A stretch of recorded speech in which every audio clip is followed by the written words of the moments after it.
ਉਹ ਸੁਨੀਆਂ ਸੁਨੀਆਂ ਰਾਤਾਂ ਤੇ ਰਾਤਾਂ ਦੇ ਵਿੱਚ ਤੂੰ ਜਦ ਵੀ ਤੈਨੂੰ ਲੱਭਾਂ ਤੇ ਮਿਲ ਜੇ ਮੈਨੂੰ ਤੂੰ ਸਾਰੇ ਦਿਨ ਦੀਆਂ ਗੱਲਾਂ ਬਹਿ ਕੇ ਦੱਸਾਂ ਮੈਂ ਤੈਨੂੰ ਤੂੰ ਮੈਨੂੰ ਭੁੱਲੇ ਨਾ ਕਦੇ ਮੈਂ ਨਾ ਭੁੱਲਾਂ ਤੈਨੂੰ ਚਾਂਦਣੀ ਨੇ ਪੁੰਨਿਆ ਤੇ ਜਲਸਾ ਲਗਾਇਆ ਸੱਦਾ ਝੀਲ ਨੂੰ ਵੀ ਆਇਆ ਚੰਦ ਮੁਖ ਮਹਿਮਾਨ ਸੀ ਰਿਸ਼ਮਾ ਨੇ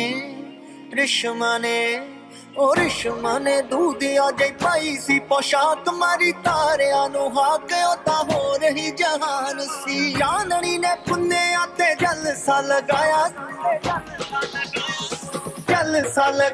ਉਹ ਸੁਨੀਆਂ ਸੁਨੀਆਂ ਰਾਤਾਂ ਤੇ ਰਾਤਾਂ ਦੇ ਵਿੱਚ ਤੂੰ ਜਦ ਵੀ ਤੈਨੂੰ ਲੱਭਾਂ ਤੇ ਮਿਲ ਜੇ ਮੈਨੂੰ ਤੂੰ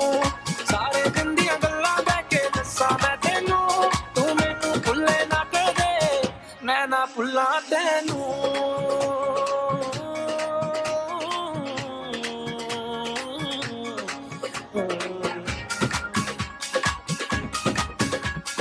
ਜਲਸਾ